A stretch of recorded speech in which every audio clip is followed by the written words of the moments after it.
Thanks a million, everyone, for joining us. It's great to have so many people attending. My name is Brendan.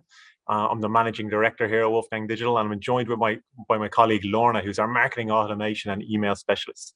We're going to talk to you about no cookies, no problem, how and why our clients are leveraging email and putting first-party data first. So over the next 40 minutes or so, we're going to talk to you about how we've been using first-party data as part of an email marketing strategy. And we've actually been building out this offering over the course of the year. So we're really excited to share some of our insights with you, and particularly excited to share one of our award-winning case studies. And we're going to record this session as well, so that'll be available, and we'll share the slides. I've opened the Q&A. So if you have any questions, I would like to ask any questions, please feel free to type them in there, and we'll get them at the end. And so in terms of what you can expect to learn today, we want to give you a better understanding of this new era of digital marketing and our view of that. I want to talk to you about our first-party data process. And we also want to show you how you can integrate first-party data into your other digital marketing channels. And we want to give you some use cases for building first-party data and activating it. And then we want to show you the behind the scenes of our global award-winning case study. We're hoping that this is going to be the first in a series of webinars from Wolfgang Digital, focusing on what we call the new era of digital marketing. So digital marketing has fundamentally changed, and it's going to change even more over the next 2 years. How we target users, how we measure the impact or attribute ROI to our activities is going to be very different, and we're at an inflection point. So it's really important that we're keeping an eye on these changes and trying to set ourselves up, or set our brands or our clients up to be able to capitalize on the new era of digital marketing.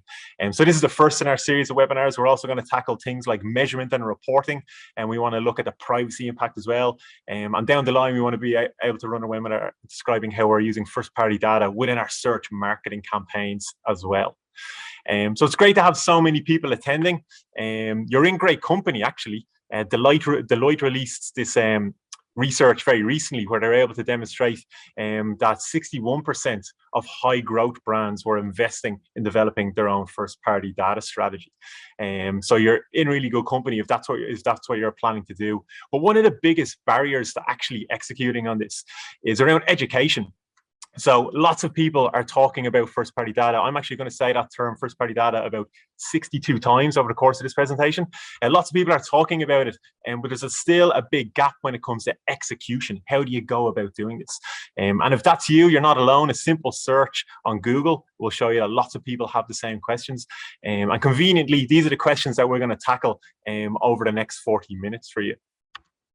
But before we get into how you execute a first-party data strategy, I want to give you a little bit of context, and I want to look at some of the drivers of the changes that we're experiencing, because the reality is that we're undergoing one of the biggest evolutions in digital marketing of the last 10 years. So it's worth our while to reflect on where we've come from so we can kind of forecast where we're about to go. And we kind of look at digital marketing as being 2 eras. And the first era was from 2001 to 2015. And depending on who you talk to, this is either the Wild West or the golden age of digital marketing. I started my career in digital marketing here, so I consider it the golden age, mainly because I really felt that digital marketing levels the playing field. And we had lots of examples of small brands competing on a global scale with much larger brands. And that was simply because they executed a smarter digital marketing campaign. And back in this era, internet adoption was really the driver of growth for the large platforms. And what I mean by that is large platforms like Google, Facebook, and Amazon, and they were growing really fast, but a lot of that growth was coming from just more people getting online. So growth was easy to come by for them, which meant that they were really transparent with their data. You might even remember a time when you could jump into Google Analytics and see what keywords were driving organic traffic to your website. You could even see where your referral traffic was coming from. But over the last 5 years, things have changed. But although things have changed, these tech platforms are still under the same pressure, if not more pressure, from their shareholders to deliver quarter-on-quarter, year-on-year growth. And that means that they've had to get a little bit more territorial and a little less transparent with their data. So we've said goodbye to keywords data. And we've come across a lot more dark traffic. So when you jump into Google Analytics, there's traffic that Google just won't tell you where it's coming from. And we've even seen the rise of no-click search results. So Google's aren't even sending all the traffic to our websites. They're answering the question and holding on to that user on their platform. And the plucky startups that were Google, Facebook, and Amazon now have started to resemble and operate and are very large monopolies, and they're controlling a very large portion of internet traffic. And we're about to experience an even bigger change, because from late 2022, the world's largest web browser, Chrome, are going to block third-party cookies. Now, and this deadline has been moved, and it might absolutely be moved again, but you can be 100% certain that this is happening. Third-party cookies are going away. So it's worth having a look at this through a couple of different lenses. And I want to look at what's driving the change. I want to look at how it's going to impact us as marketeers and brands. And then really importantly, we want to look at what actions we can prioritize now in anticipation for these changes. A really big caveat though, I don't know if any of you are familiar with the Black Swan book by Nicholas Taleb, where he examines unpredictable and unforeseen events. And he introduces the concept of known knowns, known unknowns, and unknown unknowns. Well, when it comes to third-party cookies in the new era of digital marketing, there's still a lot of unknown unknowns. But everything we talked about today are things that we know.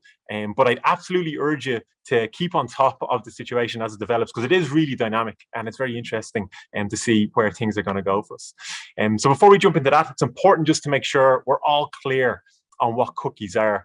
So really simply, cookies track your behavior across the web. So they'll collect information on what websites you've visited and what you've purchased online, even when you've clicked the Facebook like button on a website.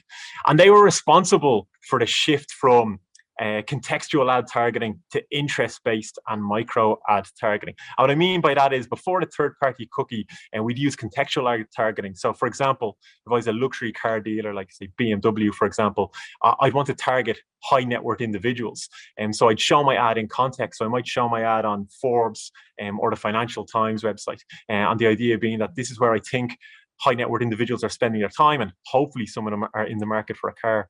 Third-party cookies changed that, and we cared less about that website and more about the individual, because using third-party cookies, we knew that this person was interested in our car, so we could follow them around irrespective of what websites they were on and show them our ads. And there's a difference between first-party and third-party cookies. So first-party cookies are the cookies that your website might use to actually function when somebody visits it. But there's obviously, outside you and your website, there are other organizations that might place a cookie on your website. So it could be AdRoll, for example, it could be Facebook, and obviously Google. So they are the third parties, and it's those cookies that are going to go away. But the reality is that third-party cookies are a relic of the old internet. They were struggling to move and evolve with how user behavior has changed. So we all know that we move seamlessly between devices as we use the internet, and we move from our mobile device to our desktop device. But cookies are really designed at a time when we spent all our time on one device, our big Dell computer. And that's no longer the case. And cookies really struggled to make that hop between devices. So there was already a gap or a black spot in the information that they were able to give us. And they also fueled a whole industry of ad fraud. I could have picked a number of examples, but this is possibly one of my favorites. I have a link to a great podcast down there, which I'd urge you to check out, from Marketing Today, where they interview the ex-marketing director in Uber. And he tells an amazing story about that time when every brand was trying to make sure their ads weren't appearing on the Breitbart website. And Uber were having real difficulties making that a reality. So they decided to pause about 10% of their programmatic ad spend. And their annual budget would have been about 150 million. So they paused 10% of it just to see if they could avoid Breitbart. And then when they did that, what they found was their conversions, or the conversion volume, didn't change. Now, a conversion for Uber occurs when somebody downloaded the app and took their first journey. And so their internal marketing team were like, this is amazing. We've paused 10% of our programmatic, and we're still generating the same amount of app installs and journeys. What a fantastic company we are. The director of marketing had a different view. He's like, okay, I kind of see this as we've been wasting a large amount of ad spend. So let's dig a little bit deeper and see what's going on. What they eventually uncovered was that there was a lot of apps on people's phones that they downloaded that were firing cookies anytime somebody even searched for Uber within the App Store. So not only had they not downloaded the app, they absolutely hadn't taken a journey within the app. And these cookies were firing and telling Uber that a conversion had occurred. Uber estimated that it cost them about 100 million over the course of the campaigns that they ran.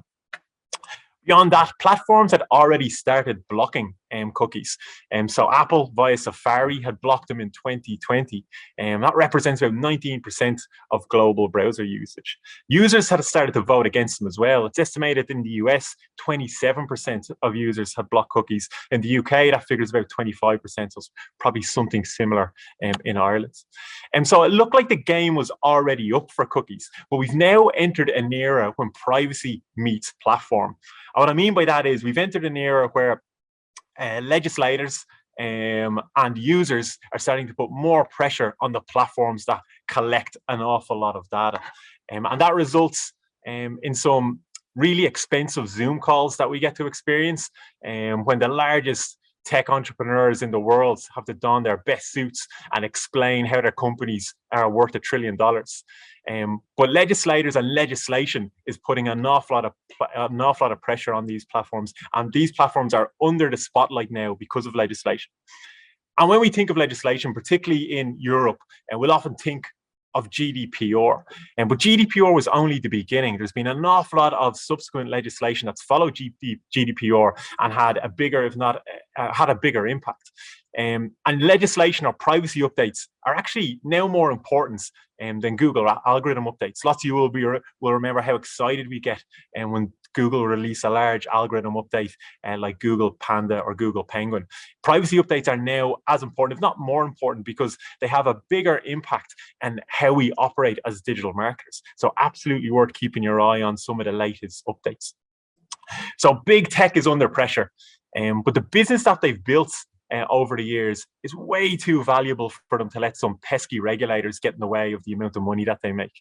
And right now, online advertising commands about 51% of market share. So 51% of global ad spend is going online. That's a phenomenal number that's happened in a phenomenally short period of time. And the duopoly of Google and Facebook command about 2/3 of that total spend between them. So they've built this phenomenal business that's worth an awful lot. So they're going to fight tooth and nail to make sure that they're able to retain it, even in or even under the pressure they're going to be under from regulators. So it does make you look at Google's move to kill third-party cookies, and it makes you ask the question: is this a genuine move towards a more private web, or is it a terrifying transfer of power? And what I mean by that is, are Google trying to own the conversation and own the action before it gets dictated to them? So the tech platforms are very large stakeholders, but there's other stakeholders that are going to be affected as well, because what online advertising has changed a lot over the years. And online advertising is now a really big part of the advertising infrastructure, and it's evolved quite a lot. Online advertising began as people searching for the cheapest products they could find, but you can see over time it's moved all across the purchase funnel, and it plays a really important role within that infrastructure. Customers find it useful too, and brands get good ROI from it. So there's lots of stakeholders here, and all these stakeholders are asking a very similar question, which is, will anything replace the third-party cookie? And lots of businesses are really dependent on third-party cookies. So apologies for this disgusting infographic, but it's a great demonstration of how many businesses take part in the marketing tech ecosystem. So there's 8,000 companies represented here. A lot of these companies have built their businesses on third-party cookies. So what have Google told us the future will look like for third-party cookies? Well, they released a blog post called "Charting a Course Towards a More Private Web" from their head of privacy and ad trust, who'd actually poached from Brave Software. And within it, he says, and I'll read this out: "Today, we're making explicit that once third-party cookies are phased out, we will not build alternate identifiers to track individuals as they browse across the web, nor will we use them in our products." So it's pretty clear that they're not going to use an alternative individual identifier. So what does that mean? What will they do? Well, At the moment, they're testing alternatives like FLoC, which you might have heard of, the Federated Learning of Cohorts. And they're also testing another alternative called FLEDGE. The idea behind both of these systems is that groups of people with common interests can replace the individual identifiers. So individuals are effectively hidden within the crowd. The other unique thing about the systems that they're testing is that processing happens on device. Google are testing these at the moment. They reckon they're getting about a 95% confidence interval when they compare them to third-party cookies.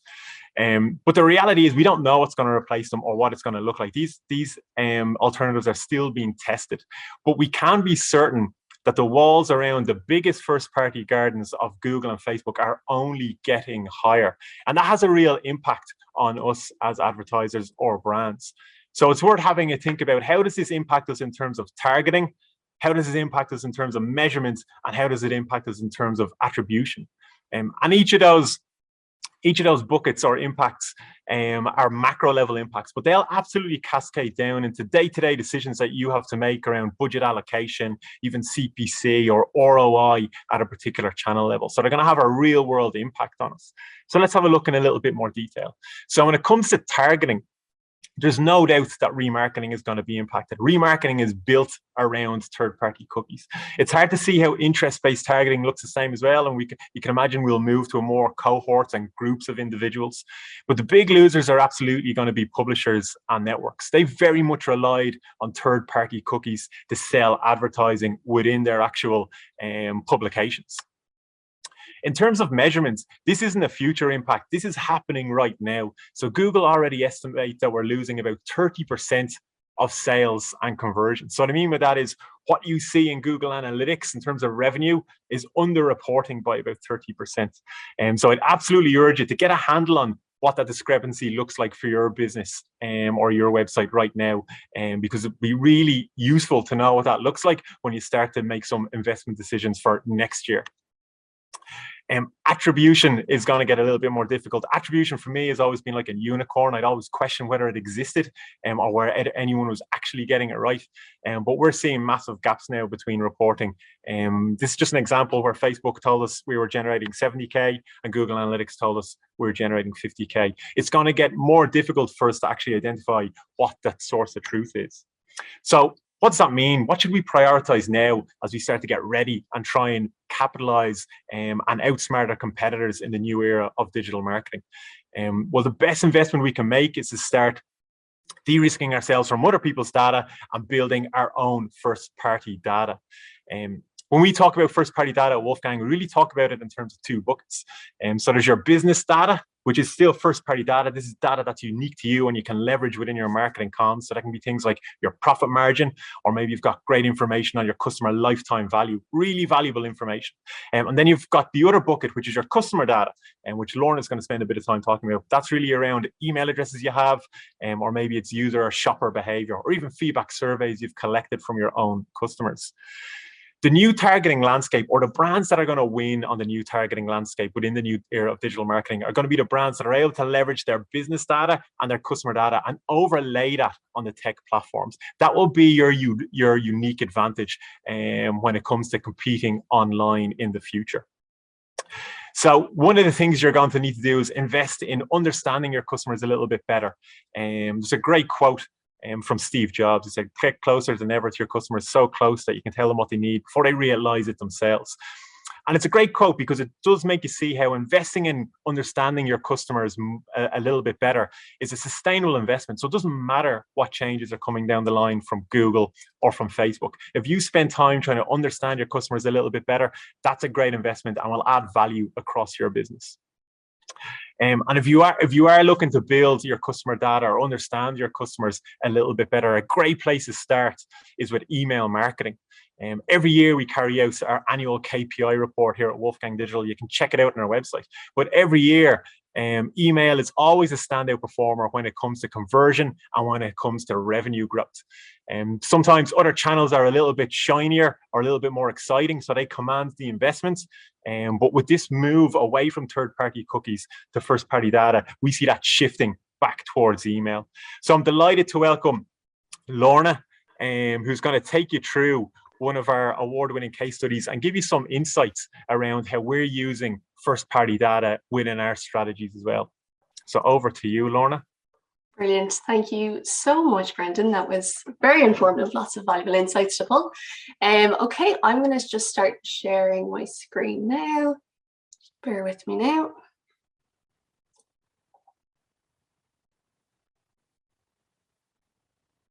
Okay, hopefully everyone can see that slide okay. Great. Okay, so hello everyone, I'm Lorna. Thanks for joining, great to have you here. So now that we have a better understanding of what to expect from this new era of digital marketing, you might be wondering what exactly is first-party data. So to put it simply, first-party data is the information or data points that you collect directly from your audience with their consent. So this is data you essentially own. So as Brendan said earlier, you have two main buckets of first-party data. So you have your customer data and your business data. But the golden nugget of first-party data is that email address, as all your other data points will link back to the email. Here are some examples. I know Brendan has called out some examples, but here are some examples of data you likely already have access to and can start leveraging now. So if you're a B2B client, this could be some demographic data like company name, job title, or something like your website interactions. If you're B2C, you might have purchase history, location, things like their birthday, their loyalty status, for example. So these are definitely things that you can start looking at now and start looking at how you can leverage them. So now that we know what first-party data is, let's take a look at some of the many benefits of activating it. So this privacy-first world comes with a lot of unknowns, which can be scary, but one thing which is certain is that reducing your reliance on third-party data and developing your own first-party data opens up a big opportunity for you. So the first benefit that we've highlighted here is personalization and integration. So by ensuring each channel is either using or gathering first-party data, you can create a personalized experience for your audience. The next one here is reaching the right customers. So your paid channels, have a massive reach, but we want to ensure we're reaching the right people. So building your segments post-click using your first-party data rather than pre-click using your third-party data allows you to get more granular with that targeting. The third benefit here is privacy compliance and transparency. So transparency is key in this new era. So it's really important to share why, when, and how you're going to use that personal data on your data subjects. And having a GDPR permissions button on forms is going to be really important.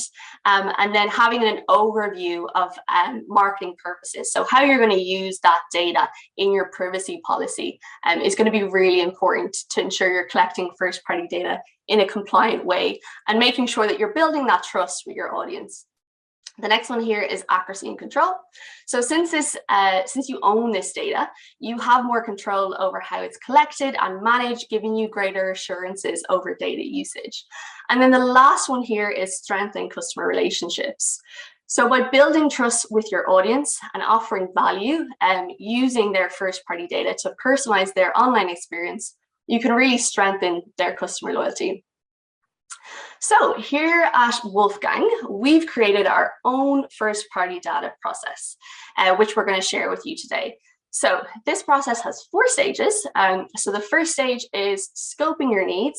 Next one is building out that first-party data.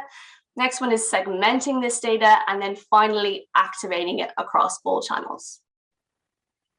So to begin, it's important to scope out your needs. So firstly, identify your goal. So how much would you like to grow your first-party data year on year?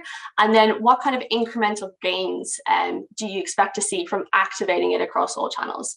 So then you need to start thinking about the data you're currently collecting and what additional data you'd like to start collecting. So for example, in the past, you might have relied on the likes of Google to overlay demographic data. So this is something you might start thinking about collecting yourself in your own forms.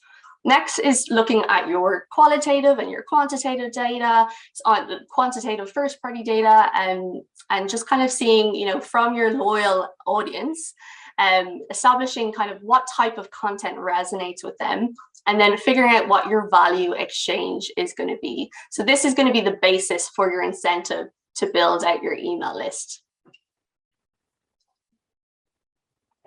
Okay, so now that you have a plan of action, the next step is to start building your first party data. So turning those rented audiences from paid channels into your owned audiences. So really start off by asking yourself 2 key questions. At each stage of the funnel, what data would I like to start collecting? And how should I go about collecting this data?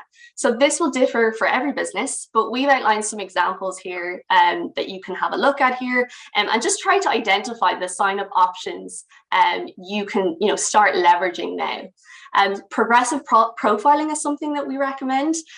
So asking for all those data points up front with a very lengthy form on your website, it's just going to scare your prospects away. So think about collecting the most essential first party data at the start and then the least essential at the end. So at the awareness stage, for example, email address I mentioned at the very start, that's the golden nugget. Everything ties back to the email address. So think about collecting email address at the very start of the funnel. My favorite, as of now, way of kind of building out that first party data is through a lead gen campaign with your social channels, as this really extends your reach past your website.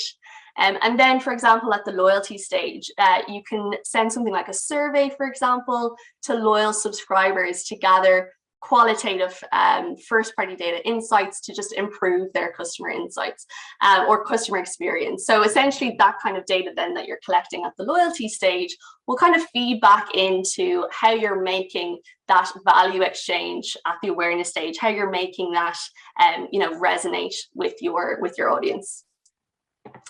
So once you've gotten to this stage, you can give yourself a bit of a pat on the back. You've done the main thing, which is, building out that first party data. So it's going to be really crucial, but you obviously want to make sure that as you're building out that first party data, that it's all feeding into your CRM platform. So you want to make sure that all those forms are integrated with your CRM platform, to ensure that the data is being automatically uploaded. If it's not, there are various integration tools that you can use. One that we use is a tool called Zapier, but you're not finished yet. So it's great, you built the data out.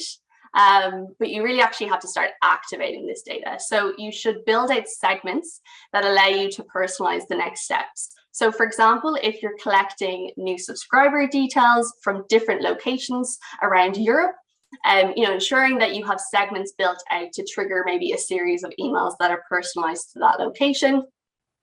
Then you want to also ensure you have segments built out for your paid channels. So for example, targeting based on purchase history. So coming up to Black Friday, you might want to look at things like targeting those who shopped last Black Friday and targeting them with VIP messaging. So this can all be done within your CRM platform by building out those hyper segments. And then finally, we have the activation stage. So here we're looking at your digital marketing campaigns across each channel and ensuring first party data is the thread that stitches all of those channels together. We like to look at it as a bit of a virtuous cycle, and we've shared a graph here of how this all works with an email and social integrated campaign.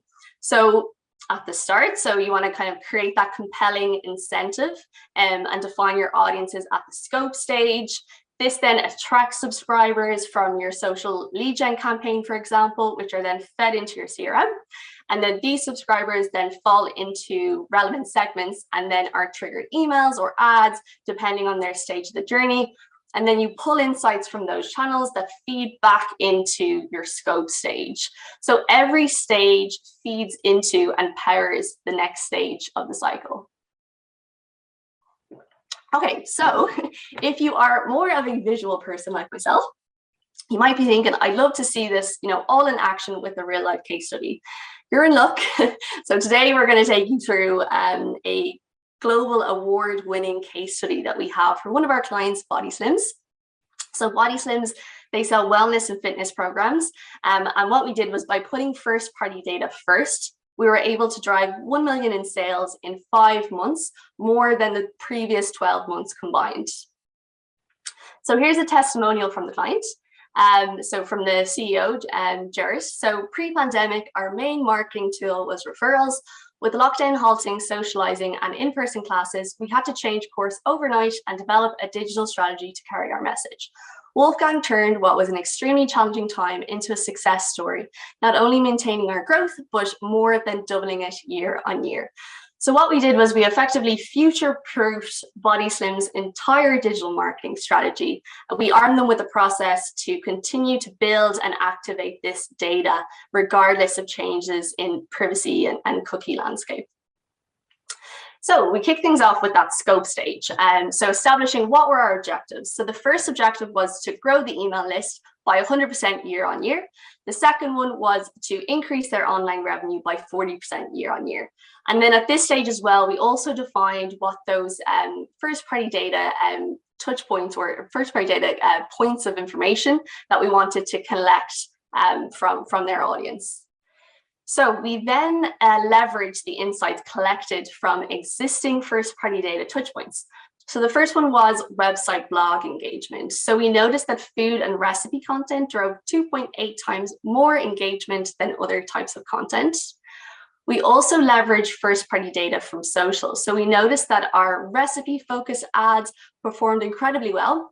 And then the comment sections on these types of posts were just flooded with, recipe reviews and just general comments on the recipes. So this was kind of another key insight that we had in terms of trying to establish what our value exchange was going to be to build out their first-party data. Then another thing that we were able to source some first-party data insights from was this interactive landing page that we created. So in the midst of lockdown, we created this page, and the idea was that visitors to the site from email were encouraged to click on how they were feeling that day, and then they were presented with an empathetic, suitable piece of content. So a video, for example, to kind of lift their spirits depending on how they were feeling.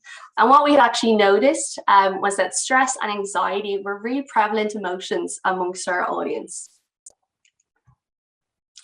So we then looked into wrapping all of those insights that we had gathered in the scope stage into a compelling piece of content, which was going to be our value exchange for collecting first-party data. The Body Slims team had created a recipe landing page on the website the previous summer, but it didn't actually get much traction. So it was essentially full of recipes from hotter climates throughout Europe. So we packaged all of these low-calorie recipes from 4 different countries into an ebook to use as our incentive to sign up for email.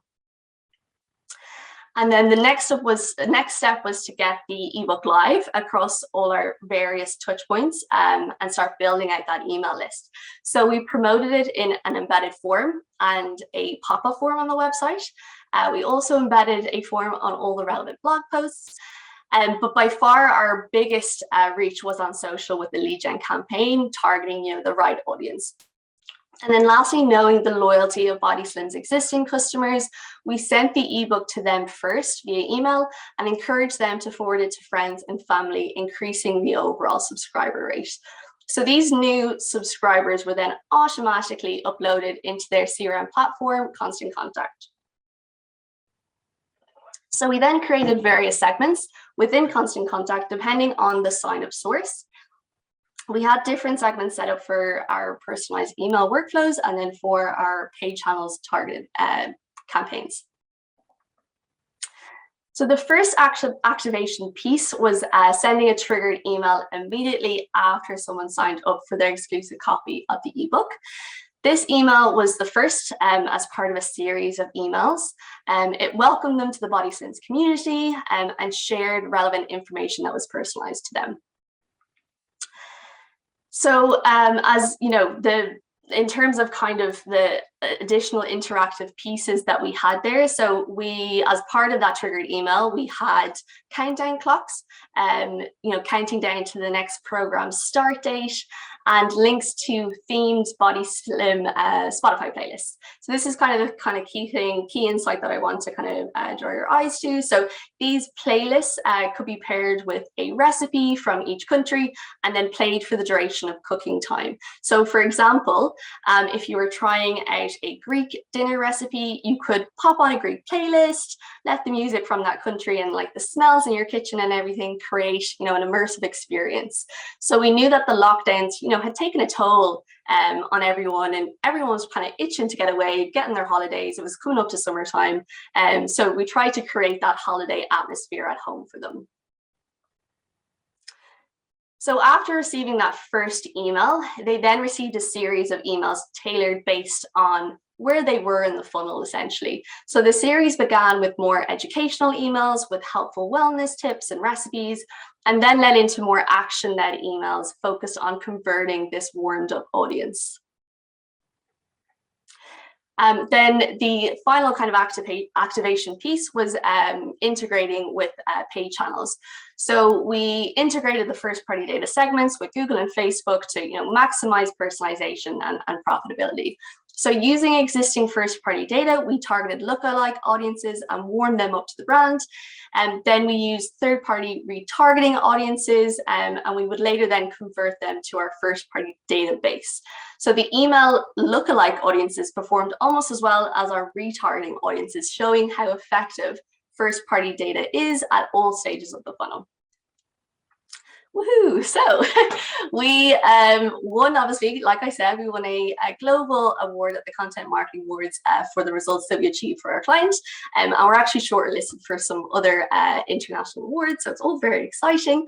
But in terms of the results that we got for our clients, so, this integrated strategy, it allowed us to seamlessly nurture our audiences towards conversion. We grew their email list by 540% year on year, which was over 5 times what our target was. And we increased their online revenue by 174% year on year, which was 4 times our initial target. So each channel saw an increase in revenue year on year. And we did this by making first party data a core element of our campaign.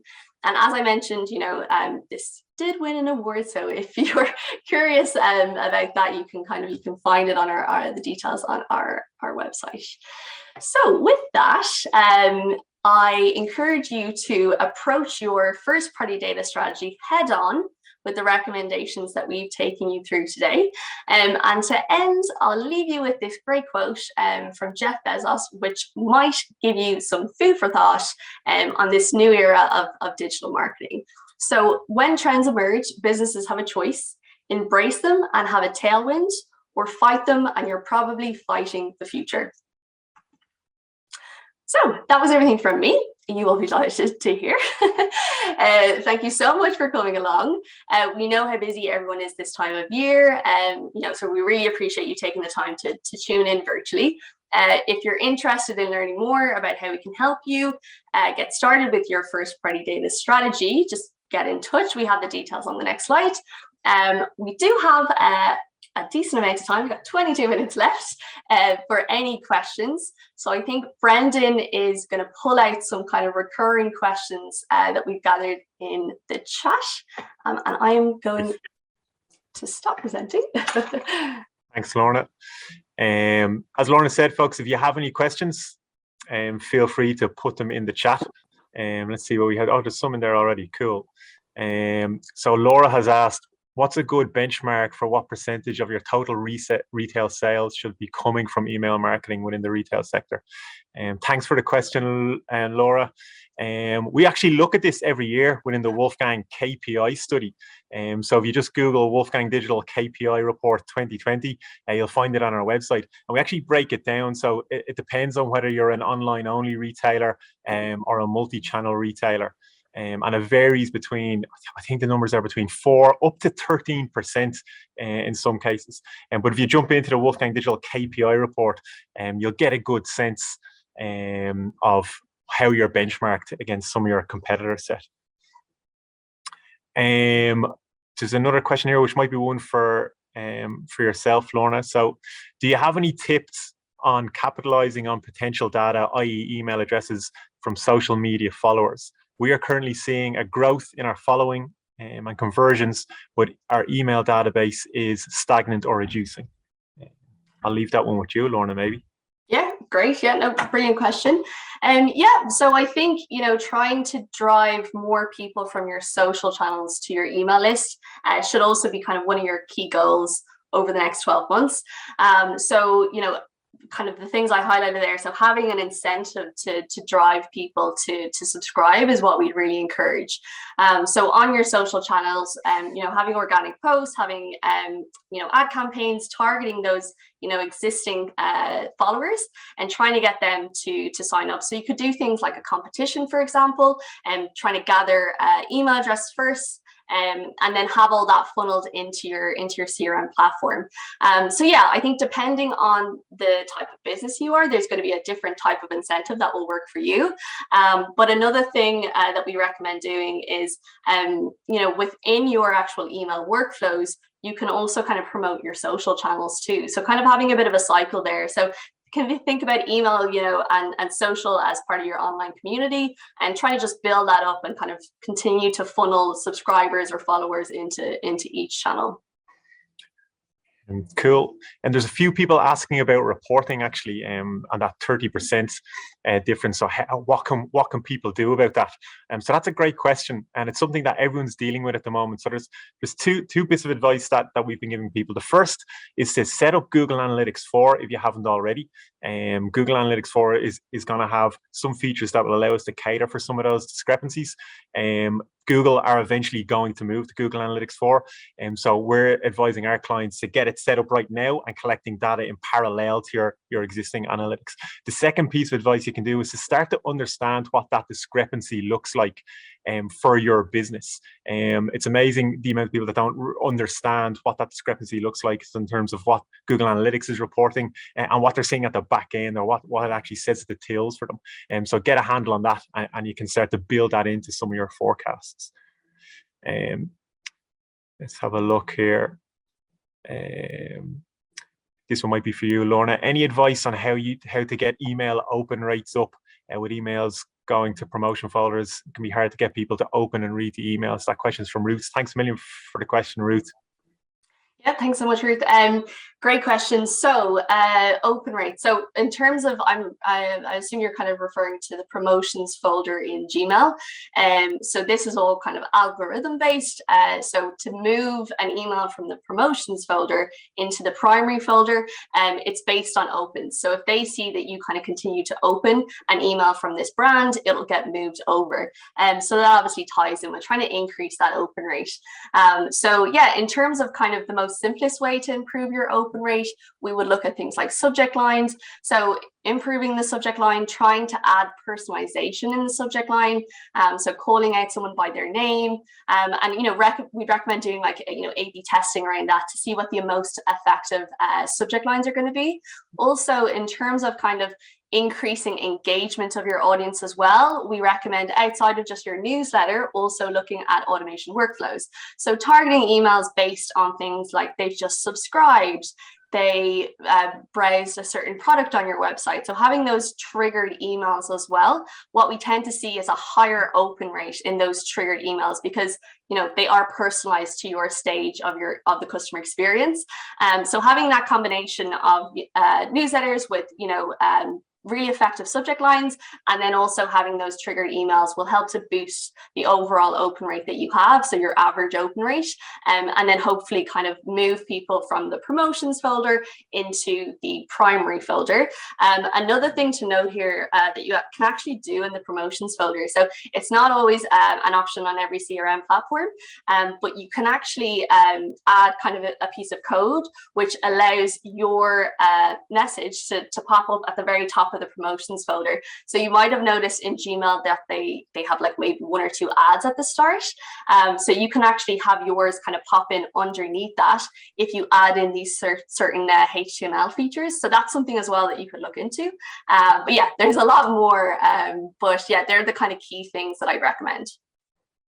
So if there's a lot of people, Lorna, asking if we have any recommendations around what CRM or email marketing system they should use. Yeah, I think that one is is a bit more difficult to answer because it depends on your business. Are you B2B? Are you B2C? The size of your list.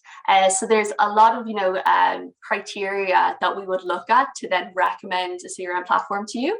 I think at the moment, if you're an e-commerce client, Klaviyo is a great platform. MailChimp is a platform that we use for a lot of clients.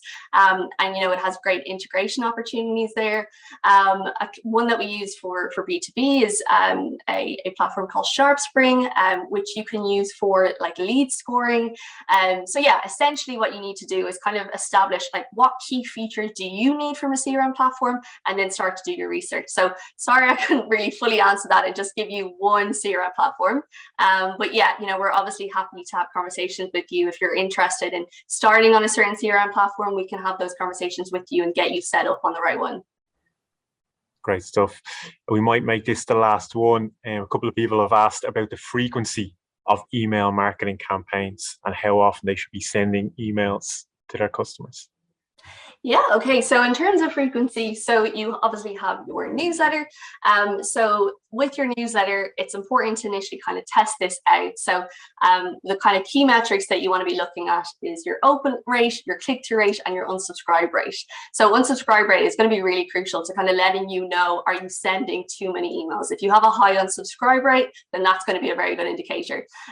So, what we tend to recommend is, again, testing it out. There's unfortunately not one perfect answer for every single client. But what we tend to see is, B2B clients, the newsletter frequency tends to be lower. And then e-commerce clients, they tend to have a higher newsletter frequency. But then you also need to factor in your automation workflows. So if someone is getting triggered emails from their interactions on the website, you need to also feed that into your kind of email cadence in the month.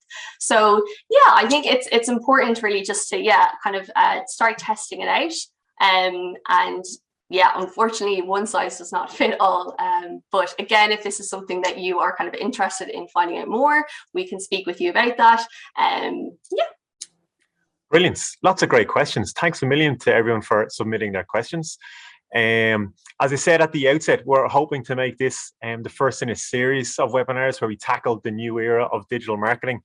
So if you haven't done so already, I'd urge you to subscribe to our newsletter. You'll find it on any page of our website, so you can hear about the next upcoming webinars.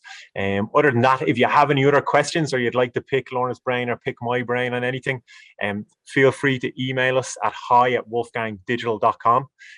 But that's it from us. Thanks a million for tuning in. It was great to chat to you all, and hopefully see you again soon. All the best, everybody. Thanks so much.